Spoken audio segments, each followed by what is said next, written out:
ഈ മഴയും കാറ്റും എല്ലാം കാരണം 2-3 ദിവസമായിട്ട് ഞങ്ങൾക്കൊരു 2-3 വാഴ വീണ് കിട്ടി.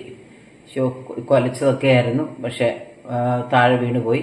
പിന്നെ ഒരു കൊല കിട്ടി, ഇച്ചിരി വലിയ കൊലയായിരുന്നു. ഞങ്ങളതൊക്കെ അപ്പുറത്ത് ഇങ്ങനെ ഇവിടെ വരുന്ന സഹായിക്കാൻ വരുന്ന ചേച്ചിയൊക്കെ ഉണ്ട്. ആ ചേച്ചിക്കൊക്കെ കൊടുത്ത് വിട്ടു കുറച്ച്. ഇനി ഞങ്ങൾ വിചാരിച്ചു എന്നാൽ ഇതുകൊണ്ടൊരു തോരനുണ്ടാക്കാവുന്നു. കുഴപ്പമില്ല, ഇത് പഴുക്കാനായിട്ട് ഞാൻ വേറൊരു കൊല വെച്ചിട്ടുണ്ട്.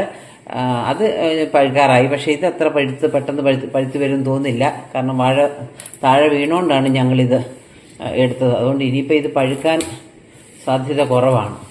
അതുകൊണ്ട് ഞങ്ങൾ വിചാരിച്ചു ഞങ്ങൾ ഇത് മുറിച്ചെടുത്ത് തോരൻ വയ്ക്കാം. ഇന്നലെ ഞങ്ങൾ കുറച്ച് മുറിച്ചെടുത്ത് മെഴുക്കുരട്ടി വെച്ചു.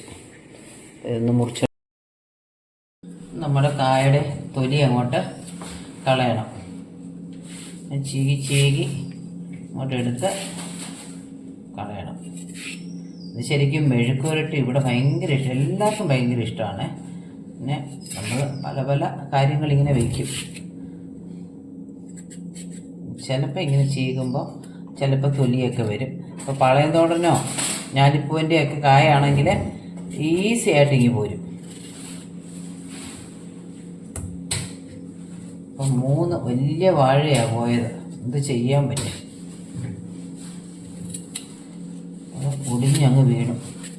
ഇത് പടറ്റി ആയതുകൊണ്ട് നല്ല പൊക്കത്തിലാണ് ആ വാഴ അങ്ങ് പോയേക്കുന്നത്. അപ്പോൾ ഒരു കാറ്റോ വല്ലതും വരുമ്പോൾ തപ്പേന്ന് അങ്ങ് താഴെ വീഴും.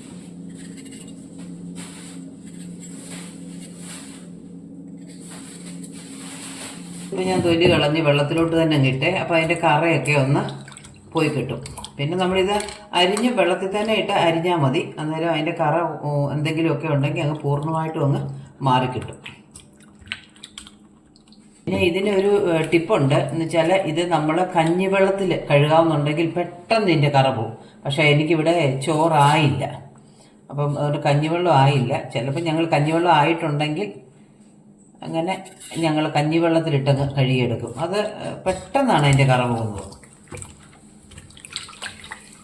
ഇപ്പോൾ ഇതൊന്ന് കഴുകിയിട്ട് ഞാൻ ശകലം വെള്ളം ഒന്ന് മാറ്റിയെടുത്ത് ഒന്ന് അരിഞ്ഞിടട്ടെ.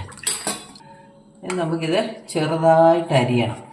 ഇത്തിരി വലിപ്പം വേണ്ട, ചെറുതായിട്ട് അരിയുമ്പോൾ പെട്ടെന്ന് വേവുകയും ചെയ്യും.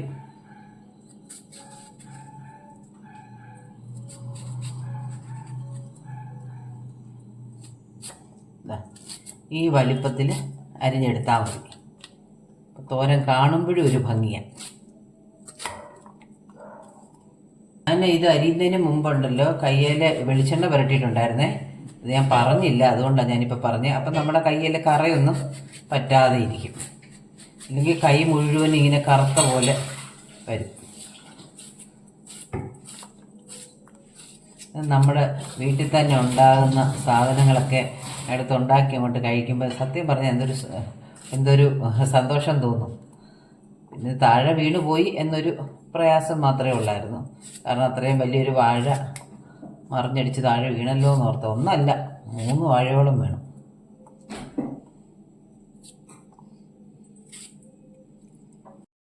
ഇതിപ്പോൾ നമ്മൾ അരിഞ്ഞു കഴിഞ്ഞു. കണ്ടോ, നല്ല ചെറുതായിട്ട് അരിഞ്ഞിട്ടുണ്ട്. ഇനി നമുക്ക് ഇതിനകത്തോട്ട് ശകലം മഞ്ഞൾപ്പൊടി ഇട്ട് ഒരു 10 മിനിറ്റ് ഇതിങ്ങനെ ഇരിക്കട്ടെ. കറയൊക്കെ ഒന്ന് ഇപ്പോഴത്തേക്ക് പോകും.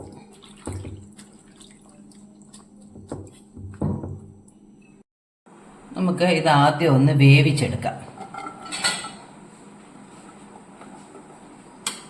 ഞാൻ ഒരു പാൻ അടുപ്പത്ത് വെച്ചിട്ടുണ്ട്. അതിലേക്ക് കായെല്ലാം കൂടി ഇട്ട് ഒരു അല്പം മഞ്ഞൾപ്പൊടിയും ഉപ്പും ചേർത്ത് ഇച്ചിരി വെള്ളവും ചേർത്ത് നമുക്കൊന്ന് വേവിച്ചെടുക്കാം ആദ്യം.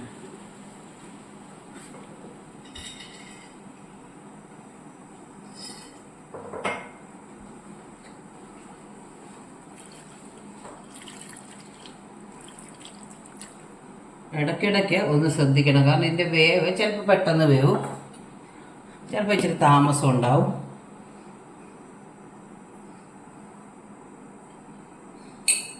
ശകലം മഞ്ഞൾപ്പൊടി,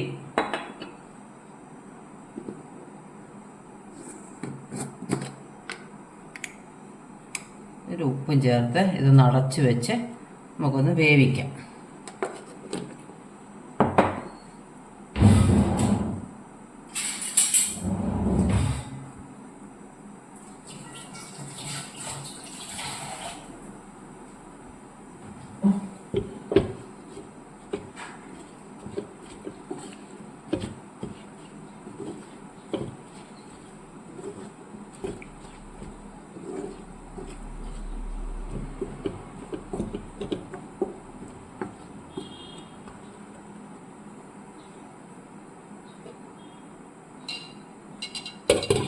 വെന്ത് വരുന്ന സമയം കൊണ്ട് നമുക്ക് ഇത് തേങ്ങ അരയ്ക്കണം.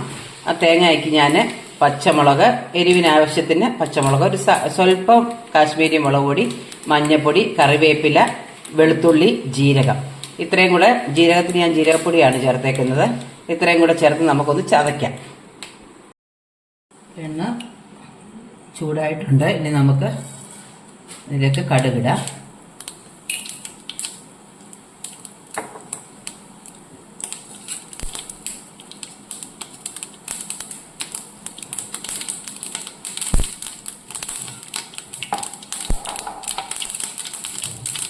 കുറച്ച് അരിയോ ഉഴുന്നോ ഇടാം. പക്ഷെ ഞങ്ങളിവിടെ കായ എടുക്കുവാണെങ്കിൽ അരിയേ ഇടത്തുള്ളൂ.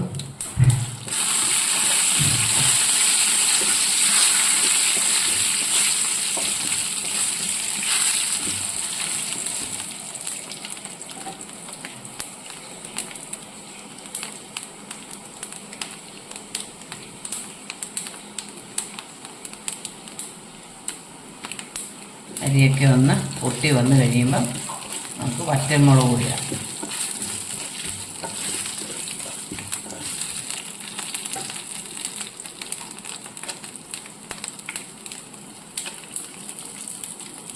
നമ്മൾ കടുക് വറുത്തു. കടുക് വറുത്തതിനകത്തോട്ട് തേങ്ങ ഇടാം. തേങ്ങ ഒന്ന് ഇളക്കിയിട്ട് നമുക്ക് ഈ കായം കൊണ്ട് ഇടാം. കാരണം ഓൾറെഡി വെന്തിരിക്കുവാന്നല്ലോ.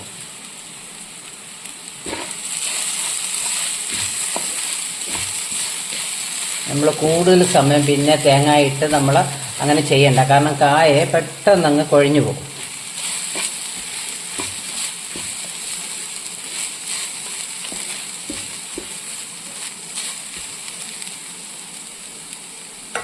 ഇനി നമുക്ക് ഇതിലേക്ക് വെന്തതും കൂടെ അങ്ങ് ചേർക്കാം.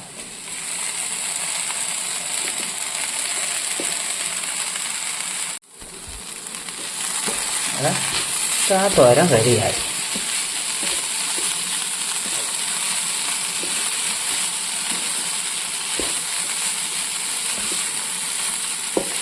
തേങ്ങ ഒന്ന് ഇട്ട് ചൂടാക്കി ഇങ്ങനെ എടുത്തത് കൊണ്ട് നമുക്കിത് ജസ്റ്റ് ഒന്ന് മിക്സ് ചെയ്ത് പെട്ടെന്ന് ഇങ്ങനെ എടുക്കാം. അല്ലെങ്കിൽ ഇത് ചിലപ്പം അറിയത്തില്ല, കുഴഞ്ഞ് പോകും. അല്ലെങ്കിൽ നമ്മൾ ഇച്ചിരി വലിയ കഷ്ണമായിട്ടൊക്കെ അരിയണം. അപ്പം തോരനൊരു സുഖമില്ലല്ലോ. വലിയ കഷ്ണമായിട്ടൊക്കെ അരിയുന്നതിനേക്കാളും നമുക്ക് കാണാനും കഴിക്കാനും ഒരു ഭംഗി ചെറുതായിട്ട് അരിയുമ്പോൾ. ഉപ്പൊക്കെ ഞാൻ നോക്കി, ആവശ്യത്തിന് ഉപ്പൊക്കെ ഉണ്ട്.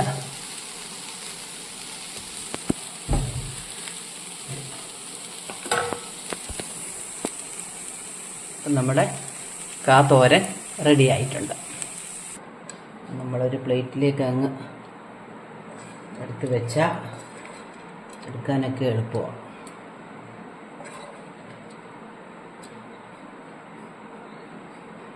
എന്താ നോക്കിക്കേ, നല്ല അടിപൊളിയാണേ. അപ്പോൾ എല്ലാവരും എൻ്റെ ചാനൽ കാണുകയും സബ്സ്ക്രൈബ് ചെയ്യുകയും ലൈക്ക് ചെയ്യുകയും കമൻറ്റ് ചെയ്യുകയൊക്കെ ചെയ്യണേ.